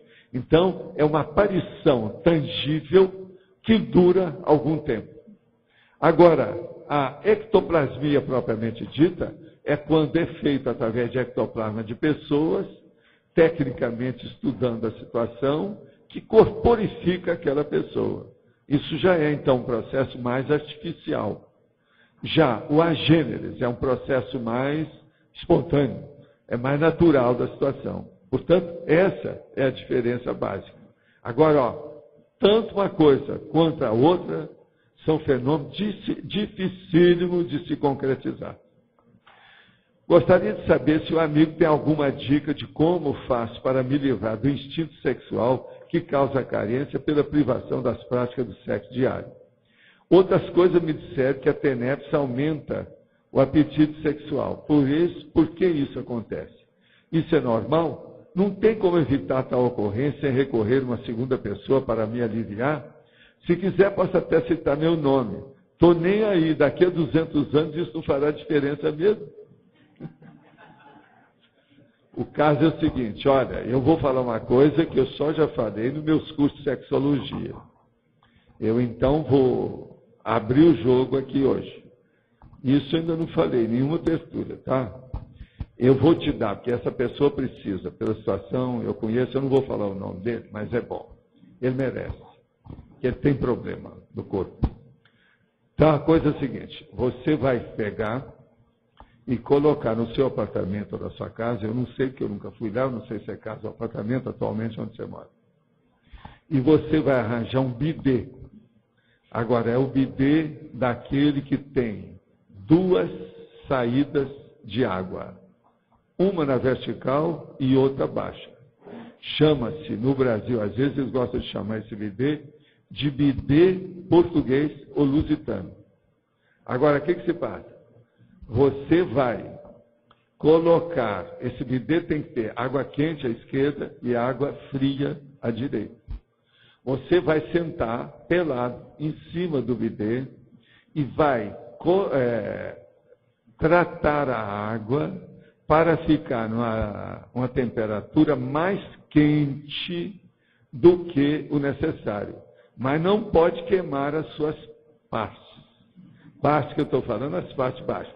Isso foi feito mais para homem, por isso que eu estou te dando a dica. Agora, o que se passa? Você coloca a tampa do bidê até ele encher perto de quase transbordar. Quando a água estiver mais quente, e você deixa que tanta água que sai da parede do bidê, como a água que sai do piso do bidê, bata junto da glande e do corpo do seu pênis, que você vai ter orgasmo. Isso é a masturbação que ninguém precisa. Homem nenhum precisa de ter fantasia sexual. A água faz o sexo oral no homem. Agora, Se você não entender, está danado. A gente tem que conversar de novo para ver como é que é. Faça a experiência quando você puder e depois você vê o que faltou. Veja bem, a água tem que tapar o seu pênis. Você vai afogar o pênis. Veja bem como é que é. Agora, ó, não tem jeito. A água, do jeito que eu estou falando, ela faz... Você está entendendo? Você sabe o nome disso, como é que é. Ela faz o sexo oral no homem. E não precisa, você não precisa estar pensando em mulher nenhuma, não precisa de nada. A água vai levar você a um orgasmo. Não tem saída. Essa é a masturbação mais elevada que tem de todos os tempos. Uma outra coisa. Eu vi essas coisas estudando o processo da sexologia com gente que tinha muita fantasia sexual com assédio. Então a gente criou uma técnica de masturbação totalmente desassediada, ou desassediadora. Se alguém depois não souber, que eu não vou fazer aqui o desenho dessas coisas todas, como é que é. Se a pessoa for para o bidê, eu sei que um monte de homem aí, ó, essa semana vão fazer essa experiência. Era assim no meu curso. Era assim no meu curso. O meu curso eu dava só para homem e falava isso. Agora, ó, não adianta vir, que eu não vou perguntar se tem lógica ou se é racional. Eu já fiz essa experiência quando era rapazinho, que eu descobri a situação. E fonôncia, quer dizer, funciona. Não tem jeito. E você não precisa pensar em nenhuma particularidade do ginossoma e nenhuma fantasia negativa de nada. Entende? Agora, no caso aí do nosso amigo, que ele vive carente dessas coisas, isso aí vai resolver sem ele ter assédio nenhum. Pelo contrário, ele pode até aumentar as energias com esse processo, porque desafoga, alivia. Desde novembro de 2007, tenho disponibilizado minhas energias em horário determinado. Como não percebo o EV e não tenho parapsiquismo, não tenho convicção de estar trabalhando mesmo com o amparador. A TENEPS poderá estar acontecendo ou não? Escuta, a primeira coisa é a seguinte, você está fazendo TENEPS ou não? Se está fazendo TENEPS, você tem que seguir as técnicas da TENEPS e esquecer o resto. Se você não está fazendo TENEPS, esqueça que não é TENEPS, é qualquer coisa que está mexendo com energia. O que interessa é a TENEPS. De onde provém a facilidade com a linguagem erudita e a dificuldade, intolerância, aversão, inclusive às vezes irritação com a linguagem coloquial, gírias e palavra mal pronunciada? De que forma é possível superar tal trafar relacionado ao coloquialismo? No verbete sobre a linguagem oculta, a erudita, nas linhas 2 e 3 da definologia, consta que os signos eruditos podem ser gráficos e gestuais. Quais gráficos e gestos são considerados eruditos? Olha, seria bom você vir e ver a coleção de dezenas de livros que nós temos da linguagem por sinais. Ali você vai ver o processo de erudição. Tem uma opção de coisa erudita que aparece por sinal. Eu não estou falando essas bobagens americanas, aquelas coisas todas com mão, não. Tem coisa muito mais séria do que isso. O problema é ver. Agora, esse processo seu, de ter o trafar aí, de ficar irritado com a linguagem coloquial, a primeira coisa é o seguinte, isso é um processo, você me perdoa o mau jeito, mas é um problema de orgulho. É um processo que a sua erudição está elitista, está errado. Nós devemos entender o colóquio das outras pessoas, a conversação, o modo de ser, a gíria. Eu indicaria para você fazer, por exemplo, um artigo, por exemplo, procurando mostrar o lado bom da gíria. Isso vai ajudar o seu processo. Porque a pessoa vai defender aquilo que ela está querendo combater pelo instinto dela. Isso aí, essa sua reação é totalmente instintiva. Isso tem que acabar, a gente tem que levar isso para o mental soma para acabar. O senhor tem alguma noção da linguagem erudita, da consciência livre? E do serenão, como é realizada a sua linguagem erudita? Olha, o que eu vejo, serenão, é que eles usam o consciência. Eu sei o que é o consciência. Mas agora eu só te peço para pensar o seguinte, como é que você vai pensar uma linguagem que não tem signo? Que não precisa de signo? Como é que fica isso? Isso é que é o consciência. É muito difícil a gente entender. O senhor pode detalhar mais sobre os cursos intermissivos avançados? Quais são os mais avançados que o professor conhece? Se é os cursos de consciência livre, pode dar alguma noção levíssima de vida imensa ignorando o assunto? Olha, muito antes disso, muito antes do Serenão, eu já falava há meio século que se eu fosse para escolher alguma coisa que eles pudessem me dar, eu queria ser um aluno ouvinte na última carteira de uma reunião de evoluciólogos. Eu não sei como é que são. São esses que eu deixaria conhecer. Primeiro evoluciólogo, depois é que a gente vai estudar o que é o Serenão, nesse particular. A gente sabe o que é o Serenão, mas de uma maneira superficial. Mas a gente ainda não entrou na profundidade desse assunto. O senhor pode me explicar o processo de linguagem erudita com determinada parafenomenologia teática apreendida no curso intermissivo? E quais são as distorções quando na intrafisicalidade? Eu sei que varia infinito, mas pode me dar um exemplo? Obrigado. O caso é o seguinte. Perdão. O caso todo é o seguinte. Vamos entender. Quando uma pessoa vai no curso intermissivo, e é a primeira vez que ela faz aquele curso, o curso é primário, mas ela passa lá uma temporada, e ela chega à conclusão que aquilo tudo vai enriquecer e vai potencializar a evolução dela, aquilo ajuda muito. Mas o que é que se passa? Mesmo ajudando desse jeito, ela tem milhares de vidas que ela teve antes, com emoção, com instinto, com certas tendenciosidades que agora ela tem que mudar. Então ela chega aqui e ela começa a repetir aquilo que ela fazia em vidas anteriores. E aquela parte nova, ela tem dificuldade de fazer a retrocognição intermissiva do curso que ela fez. Esse é o motivo que nós fizemos o processo da Conscienciologia, instalamos as ICs, para que a pessoa, nós aqui, os professores, por exemplo, da Conscienciologia, sejam agentes retrocognitores para essas pessoas se fortalecerem no nível de lembrar o que elas estudaram no curso intermissivo.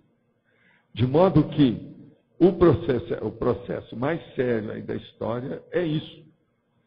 É nós fazermos a lembrança nossa daquilo que a gente estudou e procurar informar as pessoas para que elas se lembrem através das informações que nós fornecemos. Outra, no verbete sobre a linguagem erudita, na linha 4 da fatologia, consta o coloquialismo como dissertação técnica. Mas o coloquialismo não é antônimo de dissertação técnica? Não. Você pode ter um coloquialismo seríssimo, tudo técnico. Dentro do processo, por exemplo, os cientistas, quando estão debatendo, o coloquialismo deles pode ser de uma erudição avançadíssima. Quando a gente começa a falar, por exemplo, certos termos que eu tenho de conscienciologia, tem muita gente, se chegar, que não conhece nada, não vai entender patavina do que a gente está falando. De que forma posso ser coloquial e, ao mesmo tempo, dissertar tecnicamente sobre algum conceito? É usando a tradução de todos os termos eruditos da linha de conhecimento que você está falando. Traduz aquilo na linguagem comum. Também, junto da expressão técnica do processo.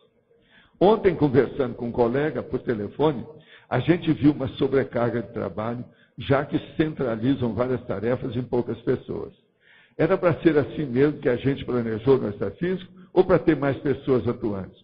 Ou tem a ver com a incompetência profissional, pessoal? Não. O negócio aí é porque as coisas estão em andamento, as pessoas ainda não acertaram a sua organização. Falta aí a administração mesmo.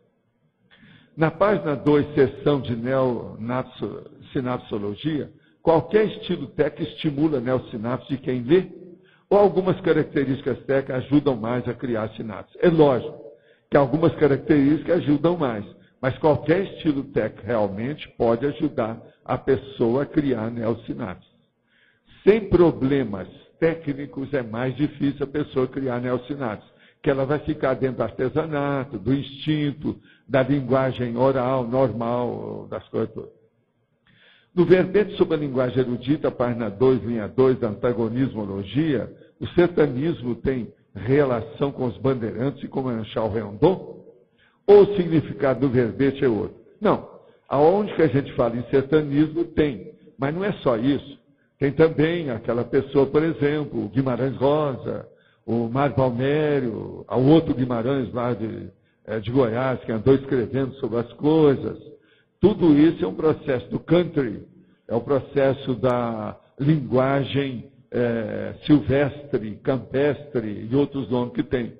Isso tudo está dentro do sertanismo e vale a pena. Uma outra coisa também é estudar os sertões, que lá tem linguagem erudita no processo do sertanismo. Tem como eu saber se tem um macrosoma, e isso é importante? Analisando o histórico da minha família, alguns fatos me chamou a atenção. O que me levaram a pensar nisso? Olha, seria bom você estudar, anotar tudo e pesquisar. Ver se você tem tempo, uma coisa dessa, vai em frente. Gostaria de saber se eu estou agindo corretamente. Quando faço EV, eu imagino acontecendo nas minhas filhas e na minha esposa. Isso está correto? Imagina acontecendo o quê? Será que é energia? Dá um banho? Detalhe, uma das minhas filhas está em Curitiba. Eu, minha esposa e minha filha de 7 anos moram comigo em Passo Fundo, Rio Grande do Sul. Eu li que não devemos mandar muita energia para as pessoas. Cada um tem que buscar a sua. Você leu errado. A gente tem que mandar energia para as pessoas, que é o único jeito de a gente fazer assistência. Isso aí é uma tolice enorme. Essa última está errada. Agora, a hora que você manda energia para a pessoa, você não vai fazer, às vezes, que ela vai entrar em estado vibracional. O estado vibracional puro mesmo tem que ser feito pela vontade da pessoa. Agora, você pode dar uma mãozinha, né? Ajuda, né? Ajuda. Você sempre comenta sobre as 40 manobras energéticas básicas. Elas estão enumeradas em algum livro? Sim. Você pega no Projeciologia, que tem 39 lá, com detalhes.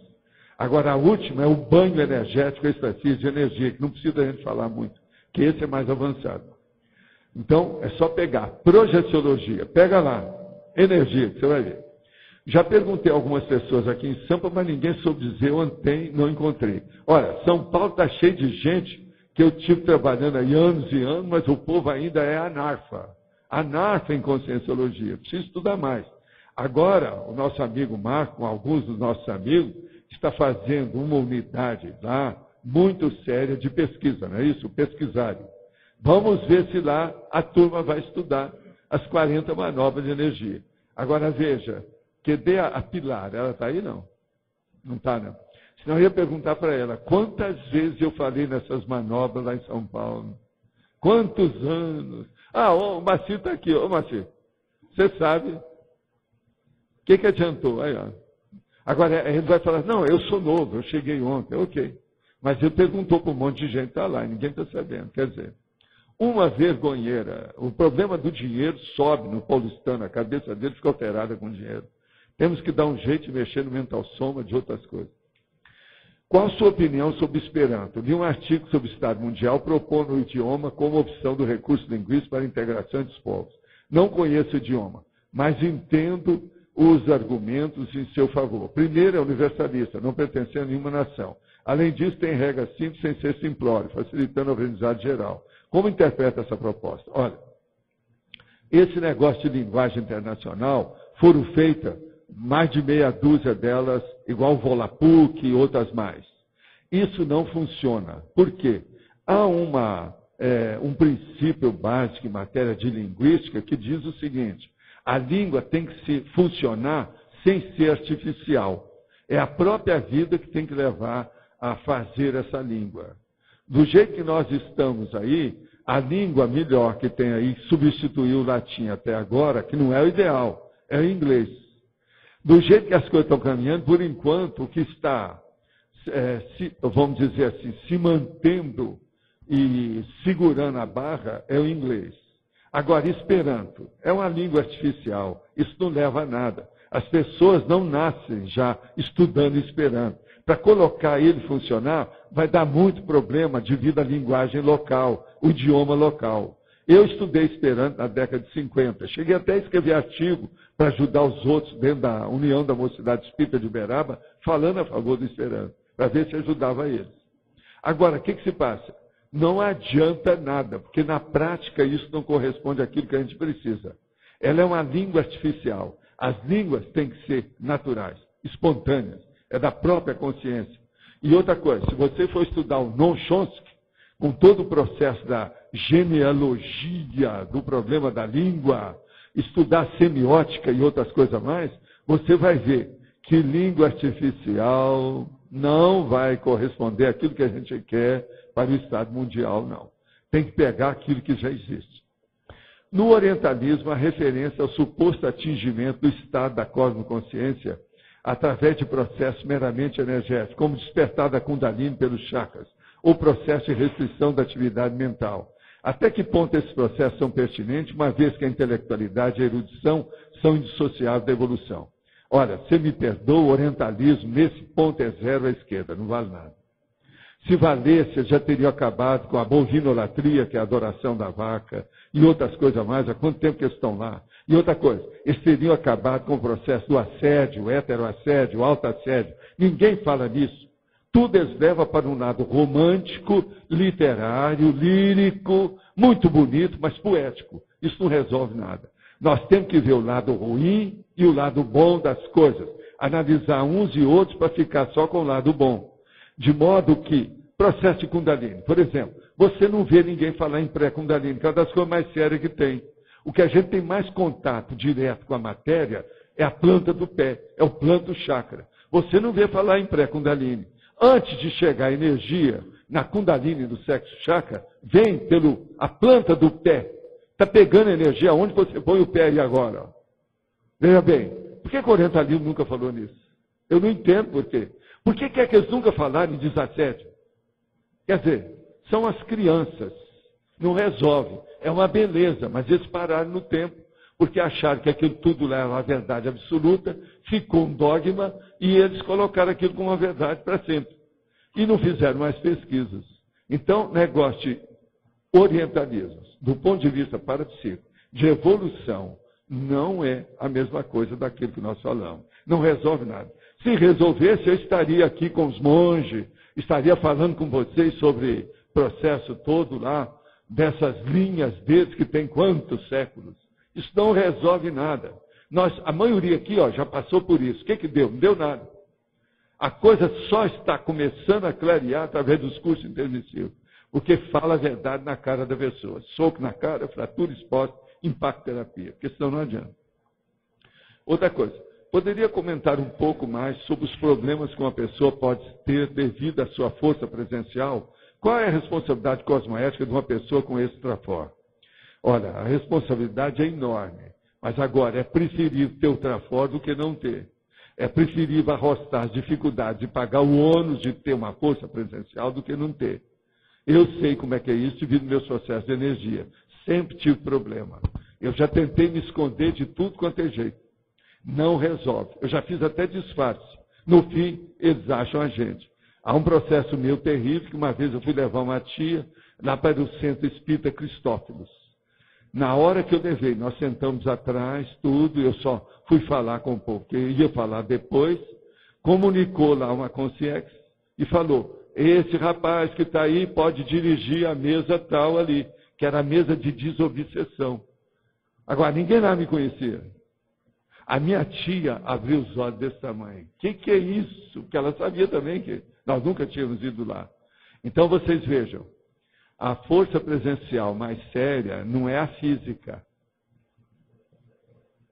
É a psicosfera da pessoa que os amparadores estão vendo e os assediadores também. No meu caso, lá no Cristófilo, o que me ajudou é que foram os amparadores que viram que eu estava lá.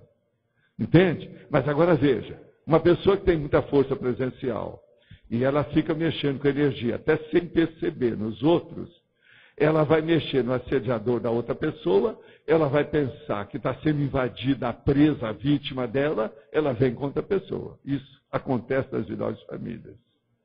De modo que uma pessoa que tem força presencial, a melhor coisa que ela deve aprender, a primeira lição é autoencapsulamento. Na hora que ela precisa, ela faz um autoencapsulamento, que ela vai para todo lado e ninguém chateia ela. Foi o que aconteceu comigo e com a Graça quando nós saímos de avião de Miami para ir para New York, que o nosso amigo Firmato estava lá e recebeu a gente de madrugada. E a gente estava encapsulado, devido ao processo das torres gêmeas, que elas caíram logo 6 horas depois que nós chegamos lá. E a gente viu aquilo tudo na rua, aquela coisa toda. Agora a gente estava encapsulado. A Graça, com todas as coisas, estava toda tranquila, cheia de vida, de energia. Ela mesma virou para mim assim, eu estou encapsulada, né? Eu falei assim, está. Agora, nós já saímos de Miami encapsulada. Eu sabia que ia ter alguma coisa muito séria. E o Leonardo Firmata é que nos recebeu no aeroporto lá, em New York. Naquela madrugada, praticamente. 6 horas depois, o negócio estourou. E a gente chegou no hotel, era 3 horas. Você lembra? E 9 horas o negócio. Alguns minutos antes das 9, o negócio começou a derrubar as Torres Gêmeas. Uma última pergunta. De que forma é possível superar a lextimia? Olha, seria bom estudar bem os dados todos e ver o seu temperamento e a sua intelectualidade, as suas emoções, como é que pode funcionar num caso desse. Isso aí tem que ver a sua pessoa com a lextimia. Vocês querem falar agora? Está na hora, né? Faz favor. Pessoal, boa tarde. Nós temos novidades aqui em relação ao tertuliário e ao programa Amigos da Enciclopédia. Acho que o César vai dar uma notícia boa para nós aqui.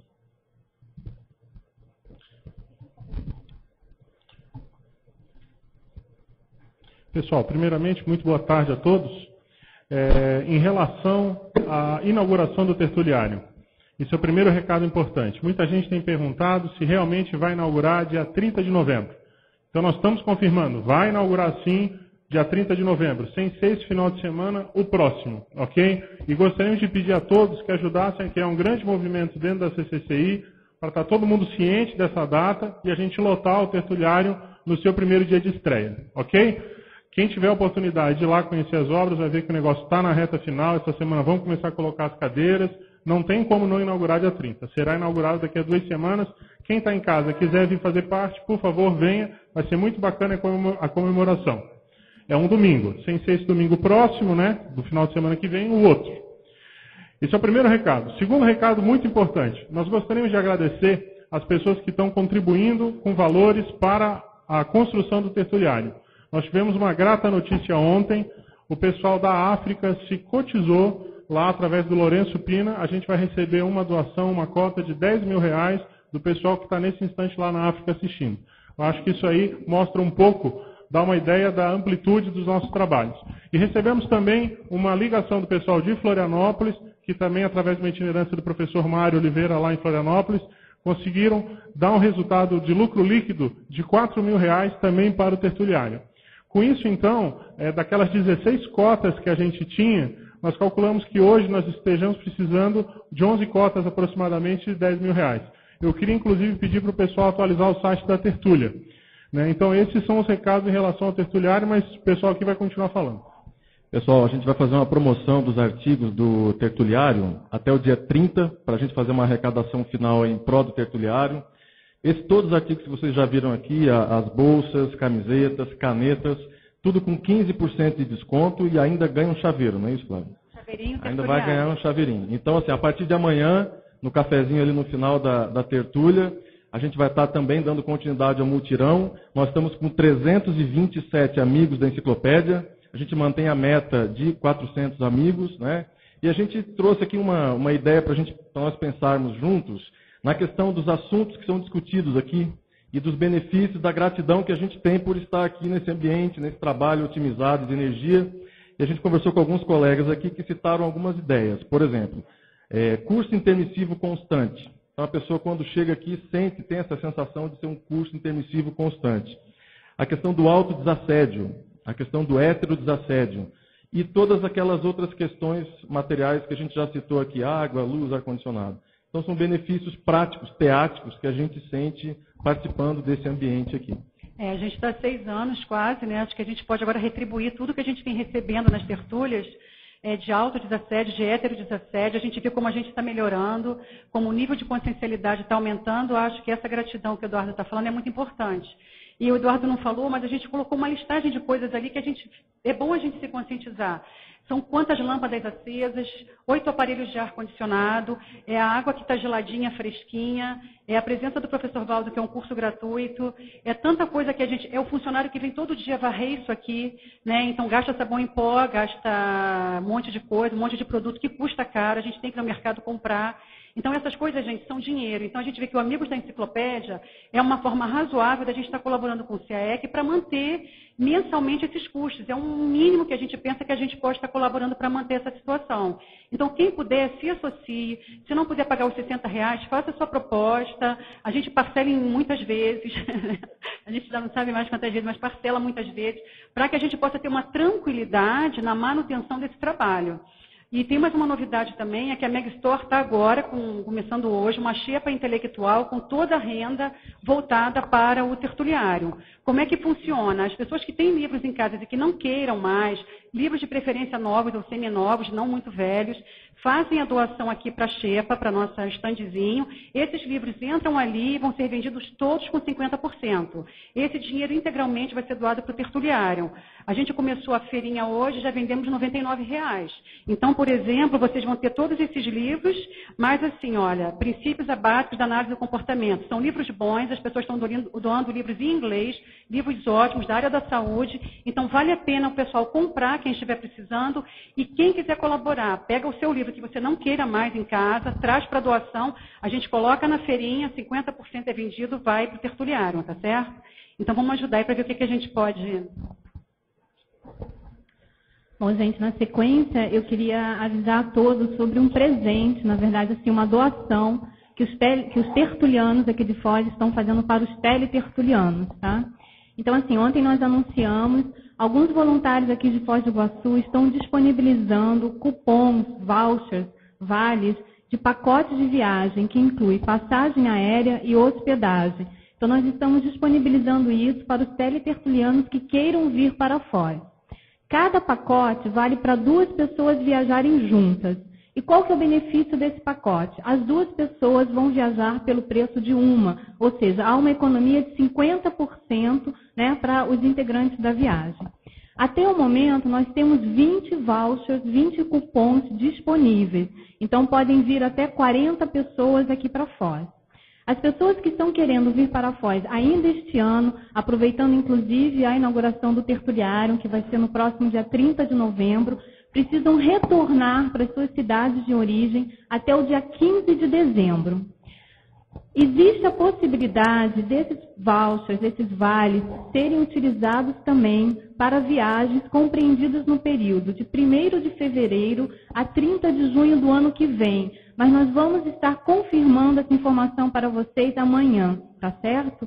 Porque muitas pessoas mandaram um e-mail perguntando se elas poderiam vir, tem pessoas que estão interessadas em vir para o balanço existencial, para outros cursos que acontecem no ano que vem, no início do ano que vem. Então, nós vamos estar confirmando essas informações para vocês. Eu, Cristina, estou centralizando os e-mails, né, os pedidos e as perguntas de quem queiram utilizar esses vouchers. Então, o meu e-mail que está disponível para vocês é cristina.aracaki, @gmail.com. E a gente está solicitando que as pessoas que estejam interessadas em utilizar esses vouchers para vir para Foz do Iguaçu, enviem os seus pedidos, né? Enviem um e-mail para o meu e-mail que eu acabei de dizer, até o próximo dia 21 de novembro, é a próxima sexta-feira, tá? Obrigada. Gente, eu quero dizer para vocês que hoje nós mudamos aí a área, tem 20 verbetes, tem 10 novos para você escolher, tá aqui. Quem é que vai? É você? Pessoal, rapidamente, hoje as pontuações foram as seguintes. Votos online 17, perguntas respondidas online pelo professor 20 e assinaturas no livro de presença 86. Hoje não temos recados, vamos já ler os verbetes então. Verbetes novos: paradoxo, amizade, debate, para percepto, para polimatia, para voluntariado, ponto evolutivo, precedente, primado evolutivo, primeira ação, prioridade e realidade inexcluível. Agora os verbetes antigos: agenda vazia, coabitante, coativação atributiva, coleta seletiva, consciência retardatária, consim problema, hibernante, inconcretude, megapeso e melex. Pessoal, temos um recado sim, desculpe, não César vai dar um recado. Pessoal, eu queria convidar a todos para amanhã às 8 horas da noite, nós vamos ter aquela nossa sessão pipoca especial. O filme de amanhã à noite, no Discernimento, às 8 horas, é um documentário espírita sobre a vida e a obra de Eurípides Barçanufo, médium e educador.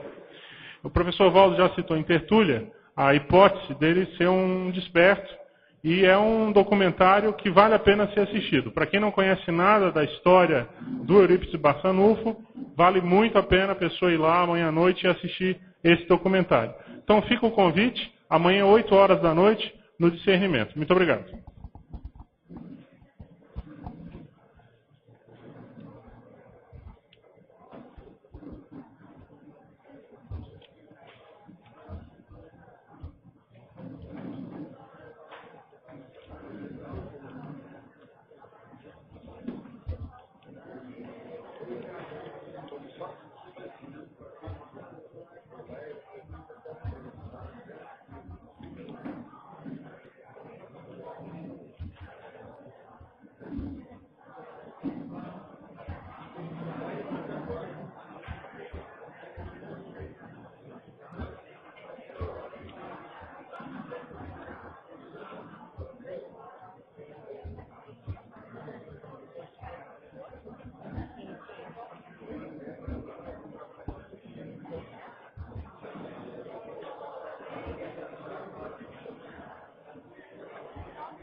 O verbete para amanhã, domingo, é para voluntariado, que ganhou com 16 votos. Obrigada, até amanhã.